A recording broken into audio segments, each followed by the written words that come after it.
All right. The next story we have here is from, I believe, Tolo News, right, Will? And it's Yeah, yeah.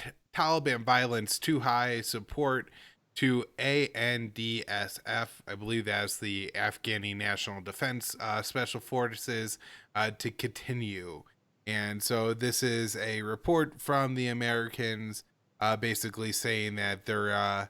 At least the special forces are going to continue to get support from the Americans, and it looks like, or security forces, not special forces, are going Yeah. to continue to be supported by the Americans. So, give us some more details on this, Will. Yeah, I don't have a whole lot on this one. I could only find I could pretty much only find the Tolo write up. And Tolo, they cover like Afghan news. They're like a local English language Afghan news outlet. And they were one of the only people covering this. I'd seen some people quoting the same commander, but they didn't quote this part of what he said, which is kind of weird. But nonetheless, I think last Friday, Lieutenant General John Diedrich, like a pretty high-ranking U.S. commander in Afghanistan, came out and said that like the level of violence is way too high in Afghanistan, and that the U.S. would continue to bomb the Taliban in support of Afghan government forces. And this Diedrich guy, he heads up what's called the Combined Security Transition Command Afghanistan. It's like this agency that oversees various parts of the Afghan military and security forces. But this guy explicitly said that they will be doing airstrikes against Taliban targets. But he argued it was in accordance with our deal with the Taliban. And we've discussed this on the show several times now, like whether the U.S. Taliban deal really does allow for those kind of airstrikes. We've kind of expressed doubt that it really does, but regardless, that is the position the Pentagon keeps taking at this point. That, like, in fact, they are allowed to bomb the Taliban when things get a little bit too heated between them and the Afghan forces.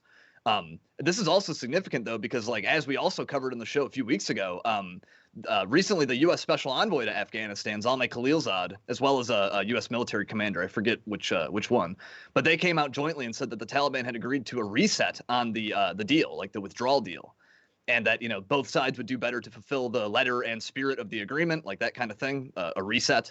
But since then, we've had at least one other report of U.S. strikes on the Taliban.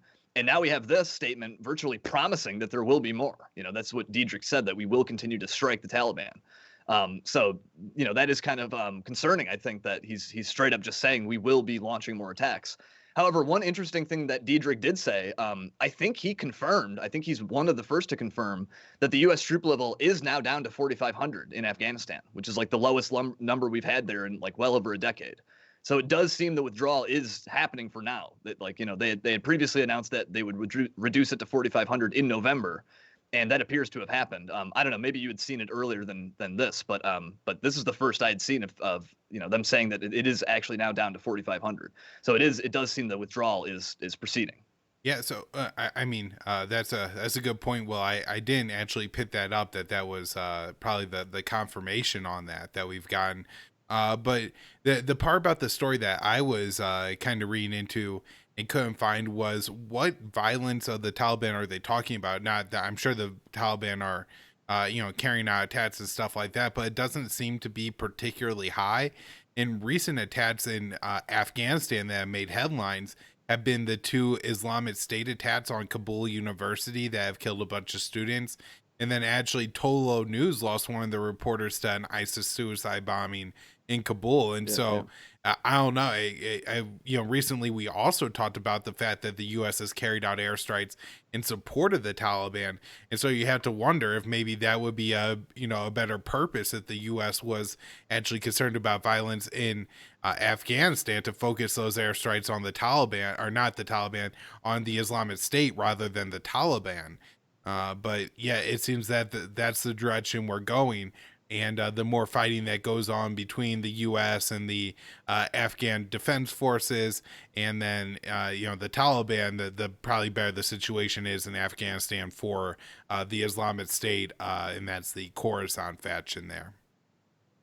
Yeah, yeah. Diedrich did not mention like any specifics about like where he's saying this violence is unacceptable. So yeah, I would be curious too to know, like, 'cause, yeah, we do see occasional Taliban attacks and stuff, but it doesn't seem like it's at the level where we should be getting this kind of announcement. So I would also be curious to know what he means.